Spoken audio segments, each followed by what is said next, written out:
Pada abad ke-15, penyalinan buku dilakukan secara manual. Gutenberg menemukan teknologi yang bernama mesin cetak. Mesin cetak yang ditemukan memiliki teknologi huruf lepas, yaitu teknologi percetakan, sehingga penemuan Gutenberg merupakan pengetahuan baru lalu diproduksi secara massal. Pada abad pertengahan, akses terhadap ilmu sangat terbatas, zaman The Darkness. Setelah mesin cetak ditemukan, lahirlah masa The Lightness, yaitu ketika pengetahuan bisa diakses lebih luas dan masyarakat mulai berkembang lebih maju. Dampak positif mesin cetak. Mesin cetak membawa perubahan besar. Ilmu pengetahuan yang dulu terbatas kini bisa dibaca banyak orang. Masyarakat mulai berpikir kritis dan tidak hanya menerima begitu saja apa kata penguasa atau pemuka agama.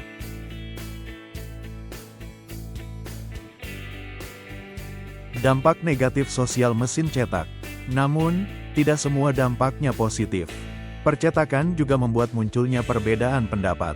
Banyak pihak yang kehilangan kekuasaan atas ilmu, sehingga terjadi benturan antara pemikiran lama dan baru.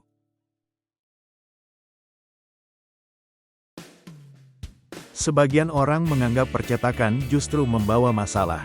Penyair Inggris, Andrew Marvell, menulis bahwa mesin cetak membuat manusia kehilangan kedamaian karena memunculkan banyak perdebatan. Dari teknologi cetak inilah lahir seni tipografi, yaitu seni merancang bentuk huruf agar pesan lebih menarik dan mudah dibaca. Tipografi berkembang seiring dengan kemajuan cetak di Eropa. Pada abad ke-15, huruf cetak dibuat menyerupai tulisan tangan. Contohnya jenis huruf black letter dan tekstura. Tujuannya agar pembaca zaman itu tetap merasa familiar dengan buku cetakan.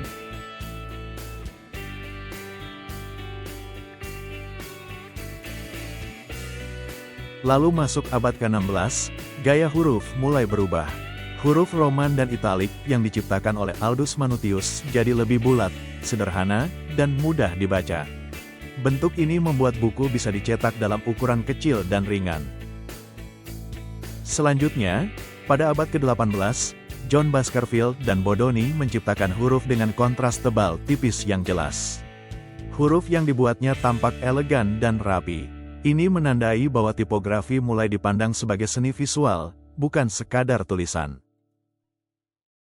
Sedangkan, abad ke-19 membawa tipografi ke dunia industri.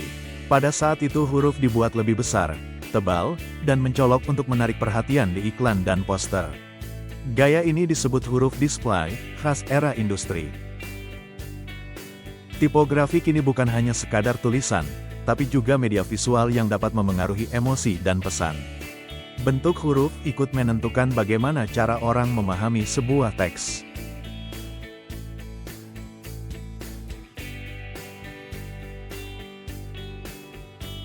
Setelah buku, hasil cetak mulai digunakan untuk menyebarkan berita. Akhir abad ke-16, muncul lembaran berita singkat tentang perdagangan dan politik di kota-kota Eropa.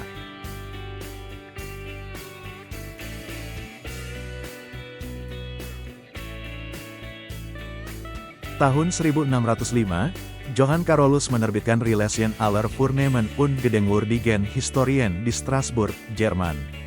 Koran ini dianggap sebagai surat kabar pertama di dunia yang terbit secara rutin. Sejak itu, informasi mulai tersebar lebih cepat dan luas ke masyarakat.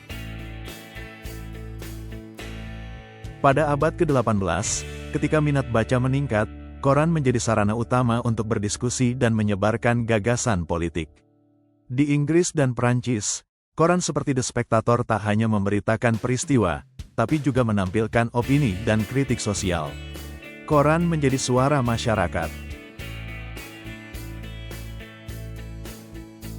Revolusi industri mempercepat penyebaran informasi. Mesin cetak uap membuat koran bisa diproduksi massal dengan biaya rendah. Muncul penny press, yaitu koran murah seperti The Sun di Amerika yang bisa dibeli semua kalangan. Koran berubah menjadi alat komunikasi massa yang berpengaruh besar. Selain koran, muncul juga pamflet, yaitu lembaran cetak berisi pesan singkat. Karena murah dan cepat dibuat, pamflet jadi alat penting untuk menyebarkan berita, ide, atau seruan politik di Eropa sejak abad ke-15. Pamflet banyak digunakan dalam gerakan penting dunia. Saat reformasi, Martin Luther menyebarkan gagasannya lewat pamflet. Di Amerika, Thomas Paine menulis Common Sense tahun 1776 yang membangkitkan semangat kemerdekaan. Pamflet membuat ide bisa menyebar cepat ke masyarakat luas. Pamflet menjadi media utama bagi masyarakat untuk menyuarakan pendapat. Melalui tulisan-tulisan pendek dan mudah dipahami, masyarakat mulai ikut berdiskusi soal politik, agama, dan sosial. Dari sinilah lahir ruang publik yang mendorong perubahan sosial dan demokrasi. Revolusi cetak bukan hanya soal teknologi, tapi juga tentang perubahan pola pikir manusia. Dari mesin cetak Gutenberg, lahirlah budaya membaca, berpikir kritis, dan menyebarkan ide secara bebas. Inilah awal terbentuknya dunia modern yang kita kenal sekarang.